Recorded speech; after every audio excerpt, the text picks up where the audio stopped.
Cuando se habla de revolución industrial, los focos de atención normalmente se posan sobre el norte de Alemania, la galo-germana frontera de Renania o la joya de la corona industrial de Gran Bretaña, grandes exponentes de la época que redefiniría la historia de la humanidad para siempre. Sin embargo, muchas veces se pasa por alto una zona en particular que sobresale del poco desarrollo industrial que su nación sufriría a lo largo de más de un siglo, Cataluña,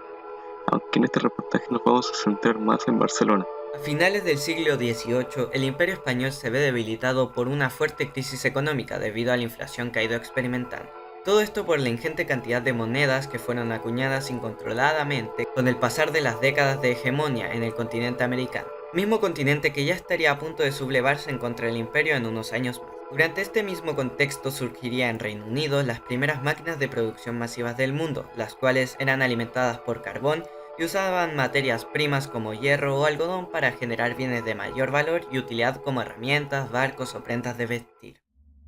En la época, Barcelona era una ciudad en la costa mediterránea de España, rodeada por muros y una periferia rural,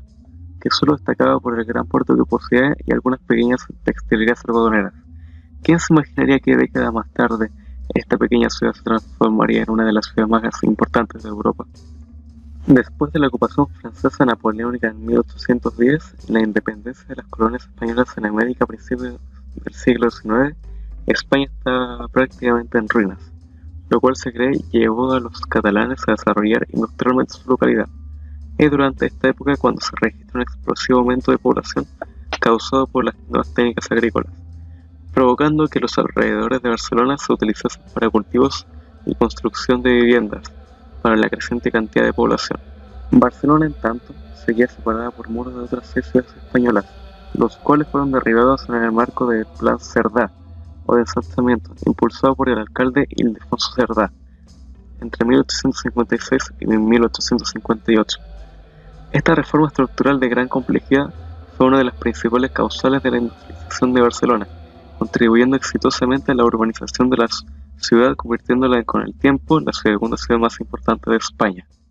Antes se mencionaba que habían pequeñas industrias textiles, pero con este crecimiento demográfico acompañado de las nuevas tecnologías importadas a través del puerto más grande de España, se vería la creación de más de 100 casas fábricas a lo largo del siglo XIX, que a principios del mismo estarían más que nada centradas en procesar el algodón traído desde el monopolio que seguía establecido entre España y la colonia de Cuba en América, hasta que Estados Unidos le quitase sus últimas colonias en Asia y América a España, luego de la intervención estadounidense en la Guerra de Independencia cubana.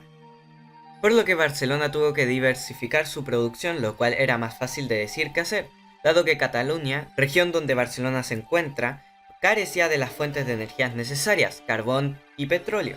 y materias primas como hierro y el algodón que tanto demandaba. Por este motivo, los primeros intentos de querer producir acero fallaron rotundamente, ya que el alto coste de importación que el hierro y carbón implicaban para su aleación impedían que fuese rentable de realizar. Aún así, se volvería algo más rentable en el último tercio del siglo XIX, causado por la nueva legislación minera que España tomó en 1869, lo cual permitía a empresas extranjeras extraer minerales en suelo español.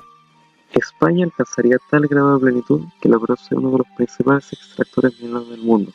pero esto no duraría mucho, dado que los movimientos populares venían a la orden del día, bajo la monarquía que muchos sectores sociales ya no soportaban,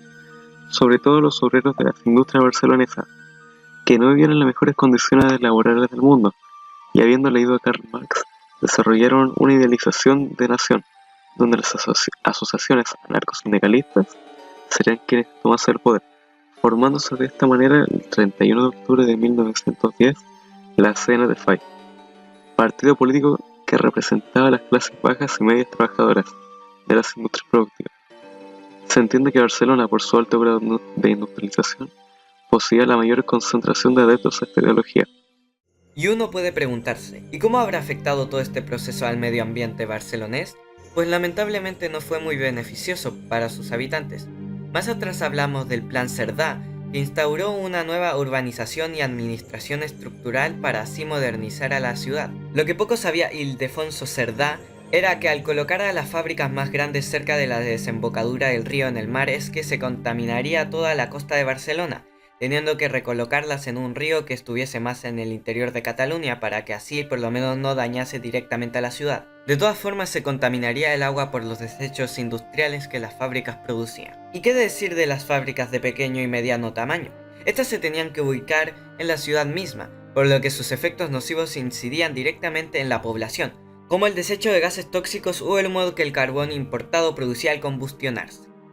Hoy en día Barcelona se sitúa como la segunda ciudad más grande de España en cuanto a población y Producto Interno Bruto, habiendo consolidado hace más de un siglo su rol como ciudad industrial española, ahora poniendo más énfasis económico en el turismo.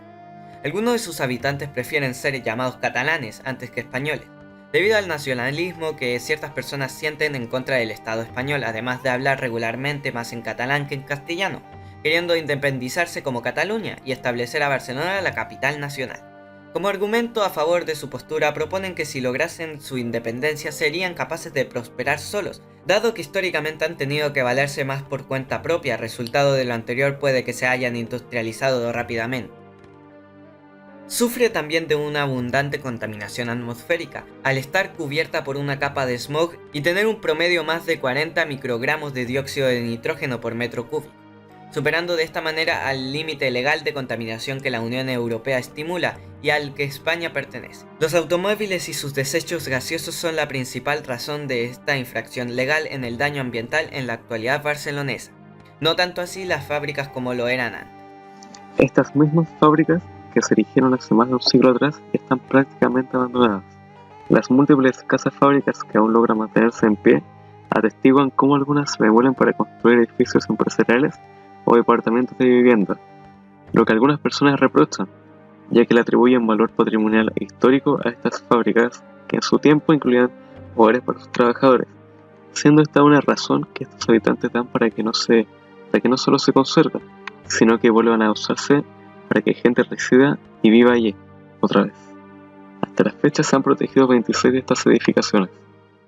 Ya finalizado este reportaje, no queda más que dar nuestro juicio de valor sobre los efectos de la industrialización en el medio ambiente de Barcelona, un tópico difícil de abordar completamente, al que obviamente le hemos tenido que quitar muchos detalles para que sea realizable en una semana. Exactamente. Me pesa muchísimo ver la condición ecológica en la que Barcelona se encuentra ahora mismo. El que uno sube un cerro y aparte sentir la toxicidad de la atmósfera en tu ascenso, es que uno puede verla como una película flotante que se posa sobre cada persona, sin importar quién sea, que piense o que hable. Y aunque este mal no se ha causado directamente por fábricas cercanas, es atribuido al transporte social, transporte que fue construido en industrias de Alemania, Japón o China. O sea que no importa dónde esté esa producción contaminante, impactará con sus beneficios perjudiciales a donde se lleven sus resultantes. Gracias. Se despiden Matías Elgueta y Yorgo Granakis.